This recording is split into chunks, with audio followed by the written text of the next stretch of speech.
ഞാൻ നിങ്ങളുടെ Instagram scroll ചെയ്തപ്പോൾ റെജിയുടെ സജിയുടെ കഥ കേട്ടു. ഞാൻ നിങ്ങളോട് വേറൊരു റെജിയുടെ സജിയുടെ കഥ പറയാം. 2017 റെജിയും സജിയും കൂടെ ഒരു വാട്സാപ്പ് ഗ്രൂപ്പ് തുടങ്ങി. UAE ജോലി അന്വേഷിക്കുന്ന ആൾക്കാരെ ഹെൽപ്പ് ചെയ്യാൻ വേണ്ടിയിട്ടുള്ള വാട്സാപ്പ് ഗ്രൂപ്പ്. അങ്ങനെ ഒരു 2-3 മാസം കഴിഞ്ഞപ്പോൾ റെജി അതിനകത്ത് ഒരു $1 വെച്ച് ചാർജ് ചെയ്യാൻ തുടങ്ങി. അപ്പോൾ ആൾക്കാരൊക്കെ റെജിയോട് ഇങ്ങനെ പിറുപിറുക്കുന്നുണ്ട്. ഇയാളിങ്ങനെ ആദ്യം ഫ്രീ എന്നൊക്കെ പറഞ്ഞു തുടങ്ങിയിട്ട് ആൾക്കാരെ പൈസ ചാർജ് ചെയ്യണം പാവപ്പെട്ട ജോബ് സീക്കേഴ്സിന്. പക്ഷേ അത് പ്രൊഫഷണൽ ഗ്രൂപ്പ് ആയതുകൊണ്ടും അതിൽ കുറച്ച് പേർക്ക് ജോലി കിട്ടിയതുകൊണ്ടും റെജിക്ക് എല്ലാവരും $1 വെച്ച് പേ ചെയ്യാൻ തുടങ്ങി. റെജി പതുക്കെ അത് ബിസിനസ്സായിട്ട് വളർത്തിക്കൊണ്ടുവന്നു. മൊബൈൽ ആപ്ലിക്കേഷൻ കൊണ്ടുവന്നു, CV റൈറ്റിംഗ് കൊണ്ടുവന്നു. അങ്ങനെ ഒരു നല്ല പ്രസ്ഥാനമായിട്ട് വളർന്നു. ഒരു ഓഫീസൊക്കെ ആയി, ഒരുപാട് കുറച്ച് സ്റ്റാഫുകളൊക്കെ ആയി. അതേസമയം സജി ഒരു 5-6 മാസം കഴിയുമ്പോൾ ഈ പരിപാടി നിർത്തി. കാരണം പ്രത്യേകിച്ച് അതിനകത്ത് ലാഭമൊന്നുമില്ല, മെച്ചമൊന്നുമില്ല, വേറെ ജോലിക്ക് പോയി. അങ്ങനെ ഒരു 5 വർഷത്തിന് ശേഷം റെജിയും സജിയും കണ്ടുവിട്ടാണ്. ഇപ്പം റെജി അത്യാവശ്യം നല്ലൊരു പൊസിഷനിലാണ്. ആളുകൾക്ക് തിരിച്ചറിയാൻ പറ്റും, ഒത്തിരി കാര്യങ്ങളൊക്കെ ചെയ്യാൻ പറ്റി. അതായത് സജി ഇതുപോലെ ഒരു ഫ്രണ്ട്സിൻ്റെ കൂടെ ഒരു ഫുഡ് കഴിക്കാൻ വേണ്ടി ഒരു സ്ഥലത്ത് പോയ സമയത്ത് സജി പറഞ്ഞു, നമുക്ക് ബില്ല് നമുക്ക് എല്ലാവർക്കും ഷെയർ ചെയ്യാം. എടാ, നിൻ്റെ ദാരിദ്ര്യം ഇതുവരെ മാറിയിട്ടില്ല അല്ലേ, നീ ഇപ്പോഴും പഴയ കഞ്ചൂസാണെന്ന് പോലെ ഫ്രണ്ട്സ് കളിയാക്കാൻ തുടങ്ങി.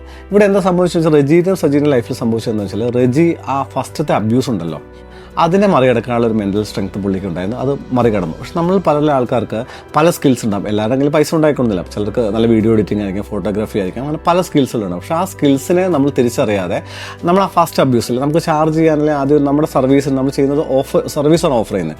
അതിന് നമുക്ക് ചാർജ് ചെയ്യാനോ നമ്മുടെ സ്കില്ലിന് നമുക്ക് സെല് ചെയ്യാൻ നമുക്ക് കഴിയുന്നില്ല. നമ്മളെല്ലാവർക്കും ഫ്രീ ആയിട്ട് ചെയ്ത് കൊടുക്കും, ഫ്രീ ആയിട്ട് വീഡിയോ എഡിറ്റ് ചെയ്ത് കൊടുക്കും, ഫ്രീ ആയിട്ട് ഫോട്ടോസ് എടുത്ത് കൊടുക്കും. അങ്ങനെയുള്ള ആൾക്കാർ ജീവിതത്തിൽ ഒരിക്കലും വളരുന്നില്ല.